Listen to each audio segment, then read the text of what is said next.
चुनावों की हो चुकी है शुरुआत। सरकार और पार्टियां मानने लगी है जनता की बात। आगामी 2022 में किसकी होगी जीत, किसकी होगी हार, ये जानने के लिए अखंड भारत टीवी टीम की गाड़ी आ चुकी है, कहीं और नहीं, फिरोजाबाद। नमस्कार, आप सब देख रहे हैं अखंड भारत टीवी। मैं विशाखा शर्मा इस वक्त मौजूद हूँ फिरोजाबाद के बाजार में और यहाँ जानने पहुंची हूँ कि आगामी 2022 में उत्तर प्रदेश की जनता, उत्तर प्रदेश के फिरोजाबाद की जनता किसको सत्ता पर बिठाएगी, किसको चुनेगी और यहाँ की जनता का चुनावी मिजाज आखिरकार कैसा है।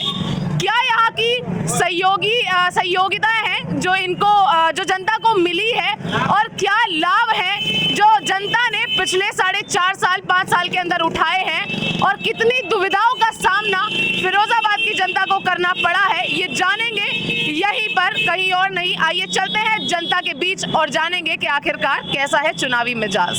क्या नाम है आपका?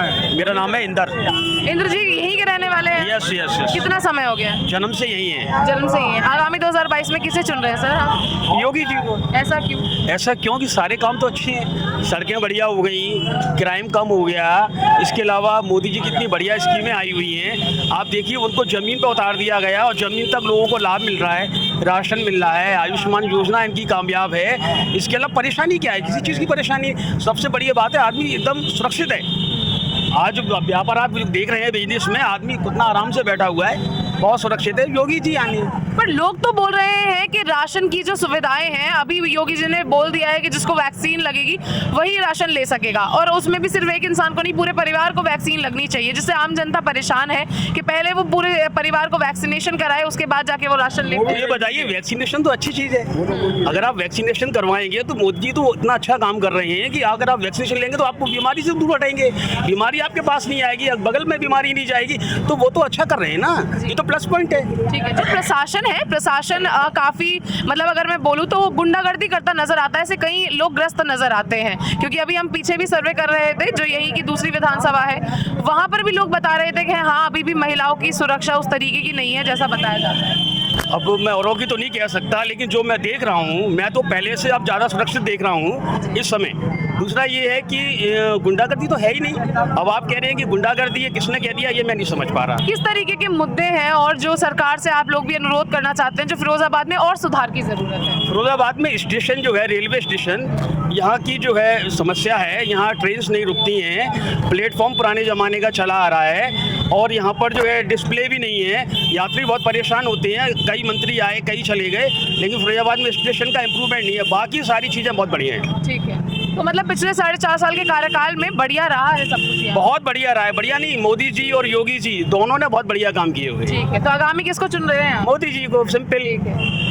महत्वपूर्ण, हम भी तो महत्वपूर्ण हैं। तो नहीं दोगे तो फिर तो कोई आएगा ही नहीं। नहीं तो कोई ना कोई तो हमारे वोट ना देने से किसी की सरकार नहीं बने, ऐसा तो हो ही नहीं सकता। सरकार तो बनेगी, लेकिन जब हमारे काम में सरकार नहीं आ रही है कोई भी, तुम्हारे एक वोट से शायद कोई और दूसरा जीत पाए। हो सकता है जीत पाए। तो किसे दोगे?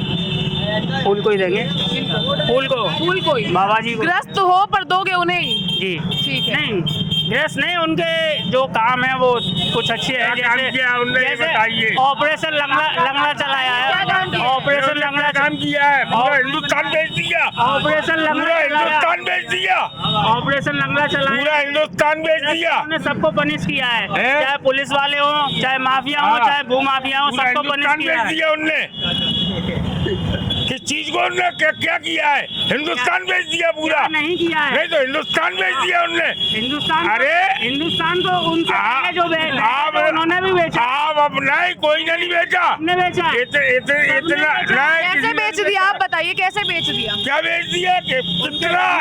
कितना उनने, मतलब मिसाइलें, तोहफे, दुनिया का आइटम ले लिया, हिंदुस्तान पूरा बेच दिया, कर्ज में डुबा दिया। पर मिसाइलें ये सारी तो हमारे जरूरतमंदों के सामान है ना, रक्षा के लिए है। नहीं तो इतनी जरूरतमंद थोड़ी है कोई चीज,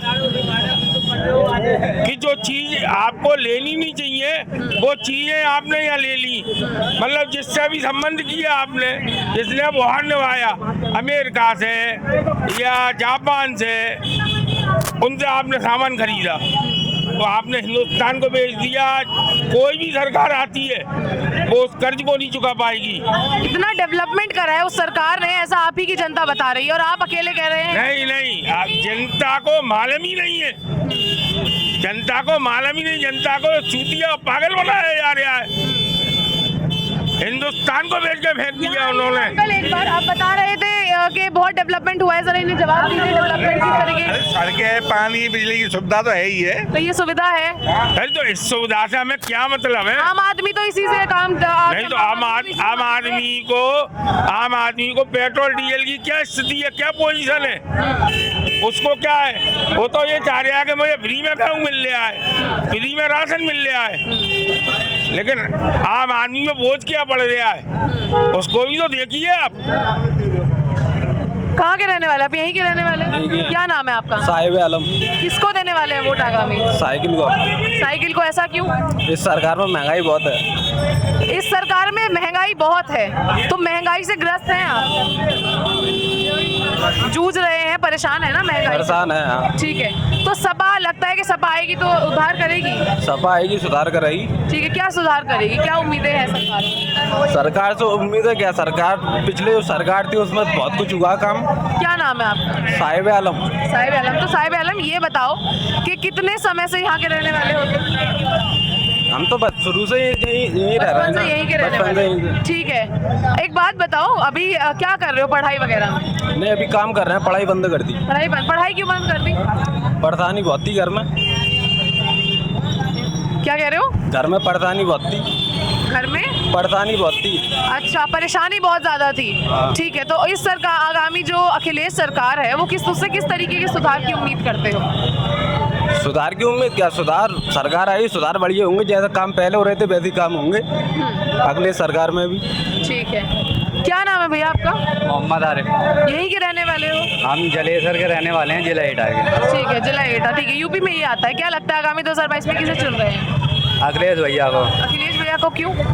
अखिलेश भैया क्यों, ये बीजेपी इसे नहीं रोक पाई, मतलब महंगाई और ये हाथरस वाला कांड हुआ था, ये सब पक्षपात हुआ था इसमें, हाथरस वाले कांड में। और अखिलेश भैया जो थे, जब डीजल पेट्रोल पे महंगाई कम थी, अब दुगनी कर दी इन लोगों ने डीजल पेट्रोल पे।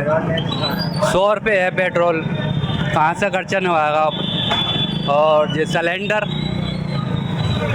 1000 रुपये का पहुंचा दिया, कहाँ से आदमी? 300 रुपये का सिलेंडर था, 1000 रुपये का सिलेंडर खरीदना पड़ रहा है आदमी को। तो जनता कह रही है कि यहाँ की बहुत डेवलपमेंट हुई है, बहुत ज़्यादा प्रचार किया है अभी जनता ने, यहाँ खड़े होकर के बिजली पानी की सुविधाएं बहुत मिल रही है। बिजली पानी तो अखिलेश भैया के इस ज़माने में भी था, उनके में कोई ये तो नहीं था, दिए जले हुए हैं। 100 नंबर चलाई, वो भी अखिलेश भैया ने चलाई, उन्हीं की देनी थी। जो भ्रष्टाचार रुका, ये गुंडागर्दी रुकी है, 100 नंबर से रुकी है। मेन चीज़ 100 नंबर से रुकी है भ्रष्टाचार, जो बस इतना ही बोलना। आप किसे चुनना चाहते हैं? अखिलेश यादव को। अखिलेश यादव को क्यों? अच्छी है इसलिए क्योंकि महंगाई कम थी, आज महंगाई इतनी है कि दुनिया, मतलब आम आदमी परेशान है। आज तरह तरह के जो मीम्स हैं जो अखिलेश यादव पर बन रहे हैं कि वो हर चीज़ को अपना बना लेते हैं कि हाँ, और ये इस तरीके का इल्ज़ामात लगाते हैं कि फीता काट लिया है उस सरकार ने, हमने बनाया था, हमने ये किया था क्या, और टूटी चोर भी उन्हें आजकल एक नाम प्रसिद्ध हो रहा है जो बोला जा रहा है, इसमें क्या है? आपको बीजेपी सरकार ने क्या दिया है? आप किस लिए बीजेपी सरकार की आप सिफारिश कर रही हैं? नहीं, मैं सिर्फ आपको यहाँ की जनता की रुख बता रही हूँ। आप बीजेपी सरकार की बात कर रही हैं। नहीं सर, मैं आपको बीजेपी की आप कह रही हैं। ठीक है, मैं तो ये भी बोल रही हूँ कि सरकार में आप ही की जनता कह रही है कि कुछ नहीं, आप गलत कह रही हैं। आप लोग आप क्या कह रहे हैं? बीजेपी सरकार ने ना कोई काम किया है और ना कोई काम हो रहा है, तो ये जो लोग बोल रहे हैं बिजली पानी की सुविधा, बेरोजगारी है। आज 99% रोजगार नहीं रहा, जो रोजगार था वो घर पर बैठ गया है। अब मैं भी जॉब करता हूँ, मेरी भी जॉब चली गई है, जो रोजगार थे वो भी छिन गए इस सरकार को आने के। यहाँ के जो लोग हैं वो अंध भक्त हैं। मतलब नहीं नहीं नहीं नहीं नहीं ऐसा कुछ नहीं है। हम हमना ने ये भाई हिंदू धर्म से भेदभाव किसने फैलाया? इन सरकारों ने। इंसानियत में कोई भेदभाव नहीं। भाई तुम भेदभाव मानते हो? कोई भेदभाव मानता है क्या यहाँ पे? भेदभाव कोई नहीं। नेता जो है लड़ाते हैं और पीछे हट जाते हैं। मरता कौन है? हम जैसा गरीब। हम जैसा मरेगा। एक भी अगर कोई न्यूज़ पे बताते कि ये नेता मारा गया, आज तक कभी ऐसा हुआ कि कोई नेता मारा गया? आप बताइए। आपको क्या मिला है? मीडिया जो बोल रही है बीजेपी, आपको क्या मिला है? मुझे ये बता दो। आप लोग सारे यहाँ की सरकार और कोई नहीं बोलता है। चलिए नहीं, यहाँ की जनता ही बोल रही है जनाब। अभी आप जनता कभी नहीं कहती है। हमें जो है जनता नहीं बोलती है। क्या नाम है? बीजेपी सरकार में कारोबार बंद हो गए हैं। जीएसटी लगा दी, नोटबंदी लगा दी, उसके बाद चूड़ी फैक्ट्री, यहाँ का चूड़ी ग्रोथ पूरी तरीके से बंद पड़ा हुआ है। बीजेपी सरकार में न मजदूर खुशहाल है, न किसान खुशहाल है, न व्यापारी खुशहाल है। तो 700 किसान भी मारे गए हैं इस सरकार के अंदर। क्या लगता है, मतलब ये सरकार आगामी जिस तरीके से अपना प्रचार कर रही है उस तरीके से दोबारा आ पाएगी? नहीं आएगी, नहीं आएगी, नहीं आएगी, नहीं आएगी। आंदोलन